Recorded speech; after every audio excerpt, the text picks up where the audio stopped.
Hello दोस्तों, good afternoon, नमो नमः। आप सभी का एमएस क्लासेस 1 में मैं माला मैम हार्दिक स्वागत और अभिनंदन करती हूँ।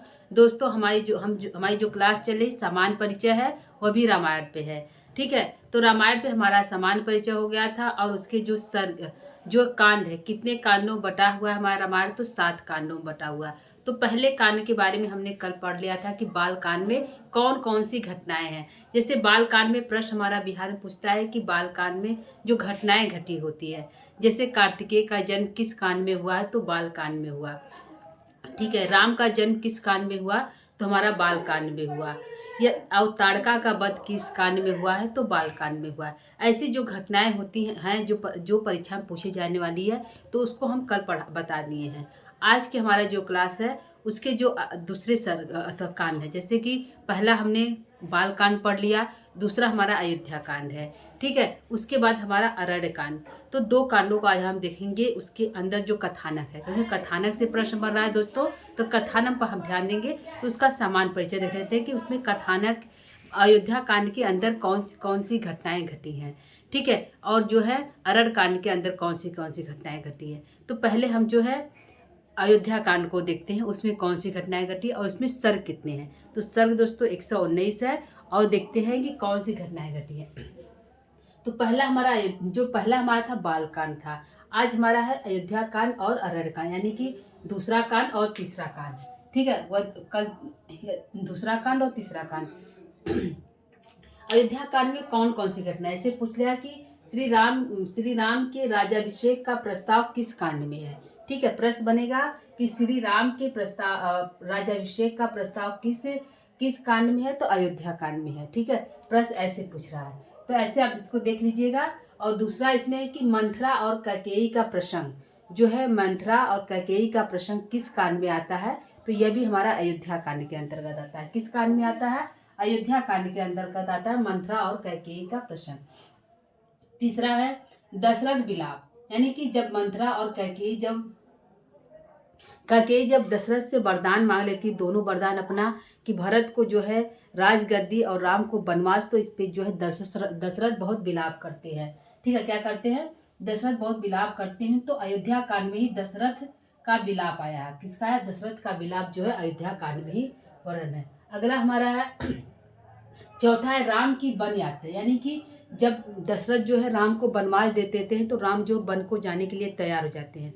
तो इसमें जो है राम का वन यात्रा और जो है जनता, वहाँ की जनता का विलाप, यानी स्त्रियों का विलाप का वर्णन जो है हमारे अयोध्या कांड में है। ठीक है, क्या है, राम की वन यात्रा और स्त्रियों का विलाप, यह भी हमारा किस कांड में है, अयोध्या कांड में है।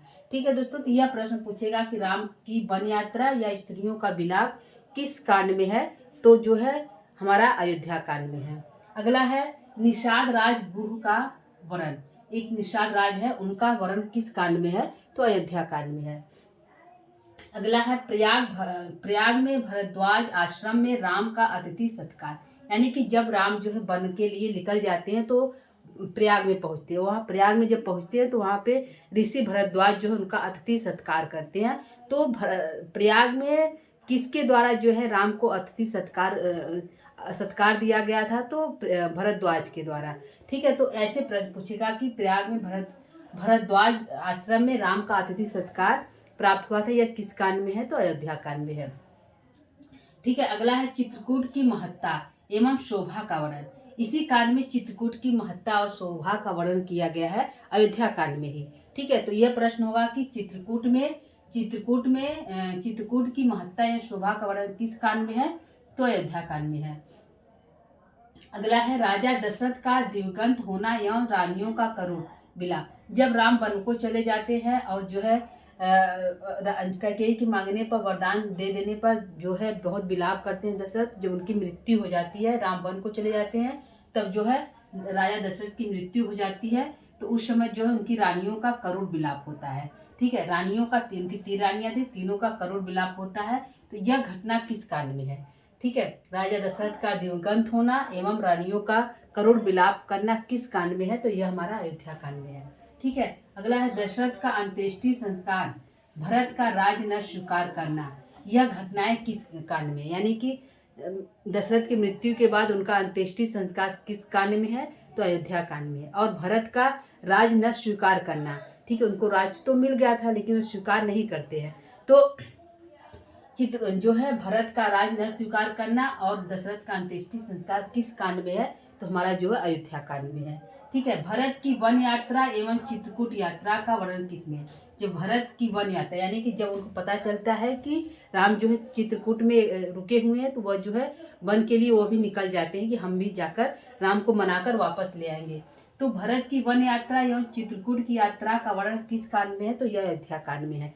भरत जाते हैं, उनको बहुत मनाते हैं लेकिन नहीं आते, और उनकी जो है उनकी पादुकाएं को लेकर जो है भरत वापस आते हैं। तो अगला है कि भरत संताप करते हैं, बहुत रोते हैं और राज चिन्ह के स्वरूप वह पादुकाएं लेकर अयोध्या में आगमन करते हैं। तो वह जो राम की पादुकाएं लेकर, ठीक है, राम की पादुकाएं लेकर अयोध्या में पुनः वापस आते हैं। तो यह जो कांड है, यह जो कथाएं वह किस कांड में है, तो अयोध्या कांड में है। ठीक है दोस्तों, तो यह हमारा प्रश्न यहाँ से बनेगा कि किस कांड में कौन से मंथरा और कैकेयी का प्रसंग किस कांड में आया है, या फिर राजा दशरथ का अंत्येष्टि संस्कार या भरत का राज न स्वीकार करना किस कांड में है, तो यह प्रश्न पूछेगा। तो यह सब हमारे अयोध्या कांड के अंतर्गत आया है। जैसे कल हमने बाल कांड में पढ़ाया कि भागीरथी की तपस्या और जो है गंगा का पृथ्वी पर आना किस कांड में है। ठीक है, तो बाल कांड में वर्णन किया गया है।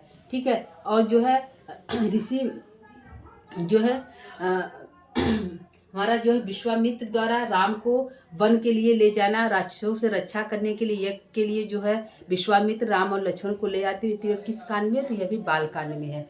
ठीक है, अगला हम कांड देखते हैं तीसरा कांड। तीसरे कांड का नाम हमारा अरण्यक कांड। ठीक है, यह 75 सर्ग में, कितने इसमें सर्ग है, 75 सर्ग में है। ठीक है, पहला हमारा था बाल कांड 77 सर्ग था, दूसरा कांड है अयोध्या कांड 119 सर्ग है, तीसरा है अरण्यक कांड, इसमें 75 सर्ग है। कितने सर्ग है, 75 सर्ग है। इसमें पहला है, इसमें है कि राम लक्ष्मण सीता का दंडकारण्य में निवास। पूछेगा राम लक्ष्मण और सीता सहित दंडकारण्य में जो है दंडकारण्य निवास किस कांड में है, तो ये अरण्यक कांड। जब वो जंगल में प्रवेश कर जाते हैं तो वहाँ पे जो है अरण्यक आश्रम प्रवेश, मतलब वन में प्रवेश करते हैं। तो यह किस अरण्यक माने जंगल होता, तो दंडकारण्य, जो दंडका नाम का एक जंगल था, उसमें जो है राम लक्ष्मण सीता सहित निवास प्रवेश करते हैं निवास के लिए। तो यह किस कांड में है, तो यह जो है अरण्यक कांड में है। तीसरा है पंचवटी निवास। दूसरा क्या है, पंचवटी निवास, मतलब अरण्यक कांड में ही पंचवटी निवास है, जहाँ बहुत सुंदर स्थान है, फूल इत्यादि बहुत सुंदर वह पंचवटी है। तो वह निवास स्थान किस कांड में है, तो हमारा अरण्यक कांड में है। ठीक है, तीसरा है पंपा सरोवर और पंचाशर तीर्थ एवं मांडक ऋषि मांडकरी मुनि की कथा, यानी कि किस कांड में पंपा सरोवर और पंचाशर तीर्थ एवं मांडकरी मुनि की कथा है। ठीक है, यह प्रश्न पूछेगा। तो यह जो है पंपा सरोवर और पंचाशर तीर्थ एवं मांडकरी मुनि की कथा जो है हमारा अरण्यक कांड में है। ठीक है दोस्तों, अगला है पंचकुटी में लक्ष्मण द्वारा सुंदर पर्णकुटी का निर्माण, यानी पूछेगा कि पंचकुटी में जब वह पंचवटी पर जाते हैं, प्रवेश करते हैं, वहाँ पे एक पंचकुटी का निर्माण करते हैं। ठीक है, पंचकुटी का निर्माण लक्ष्मण द्वारा किया जाता है। सुंदर पर्णकुटी का निर्माण किसके द्वारा किया जाता है, तो यह जो है लक्ष्मण द्वारा किया जाता है। किस कांड में, अरण्यक कांड में है। ठीक है, पंचवटी में लक्ष्मण द्वारा सुंदर पर्णकुटी का निर्माण। ठीक है, पंचवटी में लक्ष्मण द्वारा सुंदर पर्णकुटी का निर्माण किस कांड में किया जाता है, तो अरण्यक कांड में किया जाता है। ठीक है, अगला है सुफड़का का वर्णन एवं लक्ष्मण द्वारा उसके नाक और कान काट लेना। ठीक है, सुफड़का का वर्णन और लक्ष्मण द्वारा उसके नाक और कान काट लेना किस कांड में है, तो यह हमारा अरण्यक कांड में है। ठीक है, अगला है खरदूषण सहित 14 सहस्त्र राक्षसों का वध करना, यानी कि खरदूषण साथ में 14,000 राक्षसों का वध किस कांड में है, तो यह हमारा अरण्यक कांड में पूछेगा। खरदूषण सहित 14,000 राक्षसों का वध किस कांड में है, तो यह हमारा जो है अरण्यक कांड में। अगला है रावण द्वारा छल से सीता का हरण, ये इम्पोर्टेंट है, पूछ सकता है कि रावण द्वारा छल से सीता का हरण किस कांड में किया गया है, तो रावण द्वारा सीता का हरण हमारा अरण्यक कांड में किया गया। किस में किया गया दोस्तों, अरण्यक कांड में किया गया हमारा जो है रावण द्वारा छल से सीता का हरण। ठीक है, उसी कांड में हमारा जो है जो है रावण द्वारा जटायु की हत्या की जाती है। यानी कि जब रावण हरण करके सीता को ले जाता है तो जो है रावण जो है जटायु उनकी हत्या जो है सहायता करना चाहते हैं, सीता को बचाना चाहते हैं, लेकिन रावण जो उसकी हत्या उनके पंखों को काट देता है, इनके जटायु की। तो रावण द्वारा जटायु की हत्या का वर्णन किस कांड में है? तो हमारा जो अरण्य कांड में है। राम का करुण विलाप, यानी जब सीता का हरण हो जाता है तो राम जो है बहुत विलाप करते हैं। वह पशु पक्षियों बिच्छू आदि से पूछते हैं कि तुमने हमारी सीता को देखा, यानी कि बहुत विलाप करते हैं। तो राम का करुण विलाप किस कांड में है? तो यह हमारा अरण्य कांड में है। किसमें है दोस्तों? अरण्य कांड में हमारा राम का करुण विलाप का वर्णन है।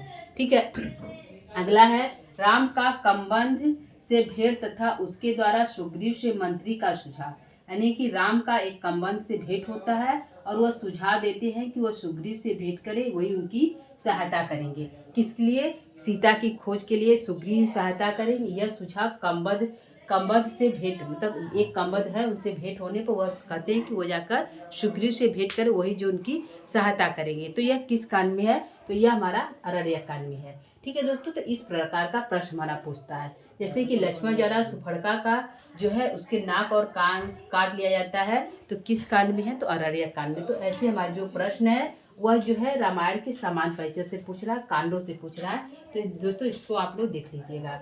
ठीक है, जैसे हमारा है यहाँ पे है कि राम की वन यात्रा या स्त्रियों का विलाप किस कांड में है? तो अयोध्या कांड में है। यहाँ पे है जैसे पंचवटी निवास या राम लक्ष्मण सीता का दंडकारण्य में प्रवेश किस कांड में हुआ है? तो यह जो हमारा अरण्य कांड में हुआ है। ठीक है दोस्तों, कांडों को ध्यान रखिए, किस कांड में कौन सी घटना घटी है।